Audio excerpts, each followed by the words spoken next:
Welcome to టీనే news, welcome to morning news. నేను మీ విష్ణు. నెక్స్ట్ టార్గెట్ తెలంగాణ అని చెప్పేసి ఇక్కడ వార్త. నెక్స్ట్ టార్గెట్ తెలంగాణ అని చెప్పేసి బీజేపీ పార్టీ నేతలు, ముఖ్య నేతలు, ఇక్కడ ఉన్న ఎంపీలు, ముఖ్య నేతలు, ఎమ్మెల్యేలు అన్నట్లుగా మొత్తం కలిసి అక్కడ ఈ యొక్క ప్రధానిని కలవడం జరిగింది. నిన్న చాలాసేపు చర్చలు జరిగినాయి. సో దానికి సంబంధించిన వార్త. జనం చూపు మన వైపే అని చెప్పేసి మహా గెలుపుతో జోష్, అధికారమే లక్ష్యంగా ముందుకు, ప్రధానిని కలిసిన తెలంగాణ నేతలు కలిసి పనిచేయాలని మోడీ సూచన. తాజా రాజకీయ పరిణామాలపై చర్చ. తెలంగాణలో వేగంగా విస్తరిస్తాం, బలంగా పోరాడండి, అభివృద్ధిని వివరించాలని దిశానిర్దేశం. త్వరలోనే మొత్తానికి కొత్త అధ్యక్షుడు ఎంపిక. అంటే వాస్తవానికి ఇక్కడ ఎవరికి ఇచ్చినా అని కొంతవరకు ఇబ్బందే, ఎవరు ఏమనుకున్నా పర్వాలేదు. కానీ ఇదే బండి సంజయ్ చేతుల లేదా రఘునందన్ రావు సార్ చేతుల, ఈ ఇద్దరి చేతుల ఉంటేనే పార్టీని మళ్ళా బలోపేతం చేస్తారు. కంపల్సరిగా ఈ యొక్క అధికారం చేపట్టే దిశ వరకు తీసుకెళ్తారు. ఎందుకంటే బండి సంజయ్ సార్ని ఈ పార్టీలోకి వెళ్ళి తీసేసిన తర్వాతనే ఈ పార్టీ యొక్క లెక్కలు మొత్తం పోయినాయి. చాలా వరకు ఇబ్బంది అయిపోయింది. ఇదే మన బండి సంజయ్ సార్ని కానీ, ఈ మన లేదా రఘునందన్ సార్ని కానీ, వీళ్ళిద్దరిట్లో ఎవరిని పెట్టినా కానీ పార్టీ ఒక రేంజ్లో లేస్తుంది. రేంజ్లో అంటే ఒక రేంజ్లో, ఎందుకంటే బలం ఎక్కువవుతుంది, పుంజుకున్నట్టు ఉంటుంది.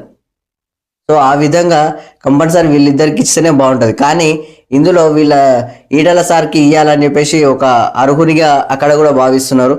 దాంతోపాటు ఇక్కడ వీళ్ళకి మాత్రము, ఈ యొక్క పార్టీలో మాత్రము ఒక్కొక్క వర్గం, ఈటల సార్ది ఒక వర్గం, కిషన్ రెడ్డి సార్ది ఒక వర్గం, బండి సంజయ్ సార్ది ఒక వర్గం, ఈ విధంగా టీంలు ఉన్నాయన్నట్టు అక్కడ. ఎందుకంటే మూసీ రివర్ యొక్క ఈ నిద్రలు కానీ, అక్కడ ఉన్న కొట్లాటలు కానీ రాజాసింగ్ సార్ పెద్దగా రాలేదు. ఇక్కడ డీకే అన్న మేడం పేరు కూడా పెద్దగా రాలేదు. సో వాస్తవానికి ఇక్కడ మాత్రం లోపల మాత్రం గొడవలు ఉన్నాయి. ఇక్కడ కూడా వర్గపోరు ఉంది అన్నట్టు. సో ఆ లెక్కల కూడా బీజేపీ పార్టీ నడుస్తుంది. సో ఖచ్చితంగా మాత్రం బండి సంజయ్ సార్కి ఇస్తే మాత్రం మళ్ళీ పుంజుకుంటుంది. ఎట్లయినా అని ఆయనకు పవర్ ఉంది, ఆయన తీసుకెళ్తాడు. దాంతోపాటు రఘునందన్ సార్కి ఇస్తే కూడా ఇంకా బాగుంటుంది.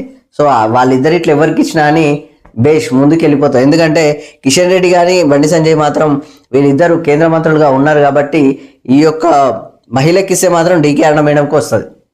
ఎందుకంటే ఆమె ఒక్కతే ఉంది కాబట్టి అక్కడ అర్హురాలిగా. కాకపోతే బీసీలకు ఇచ్చే లెక్కల ఉంది కాబట్టి మొత్తానికి మాత్రం ఇక్కడ ఈటల సార్కి కొంతవరకు ఆయన వైపు చూస్తున్నట్టుగా, లేదా బండి సంజయ్ సార్ వైపు చూస్తున్నట్టుగా ఉంది. సో ఎవరికోసో చూడాలి. మొత్తానికైతే ఈ యొక్క ప్రెసిడెంట్ మొత్తానికి భాజపా నేతలతో మోడీ అని చెప్పేసి ఇక్కడ వార్త. మొత్తానికైతే ఇది బీజేపీ పార్టీకి సంబంధించిన వార్త.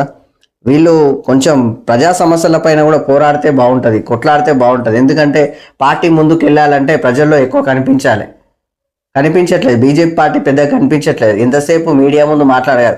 ప్రజల్లోకి వెళ్ళాలి, ప్రజల్లో తిరగాలి, అట్లా ఉంటేనే వర్క్ జరుగుతుంది. ప్రజల్లో తిరగాలంటే ఇక మళ్ళీ బండి సార్ బయటికి రావాల్సిందే. సో దానికి సంబంధించిన వార్త.